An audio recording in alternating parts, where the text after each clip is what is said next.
கும்பகோணம் வெங்கடேஸ்வரா நகரைச் சேர்ந்தவர் Dhanraj, car driver. இவரது மனைவி உஷா. தன்ராஜ் வெளியூர் சவாரி சென்றார். பெரிய மகன் பணிக்கும் இளைய மகன் பள்ளிக்கும் சென்றனர். வீட்டில் உஷா மட்டும் தனியாக இருந்தார். இன்று மதியம் டிப்டாப்பாக 3 பேர் தன்ராஜ் வீட்டிற்கு வந்தனர். தங்களை நகராட்சி ஊழியர்கள் என அறிமுகம் செய்து கொண்டனர்.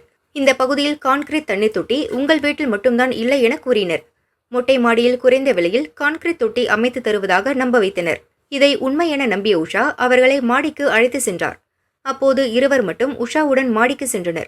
கீழே நின்றிருந்த 3வது நபர் அறைக்குள் சென்று பீரோவில் இருந்த 30 சவரன் நகை மற்றும் 1,40,000 ரூபாயை திருடிவிட்டு ஓட்டம் பிடித்தார்.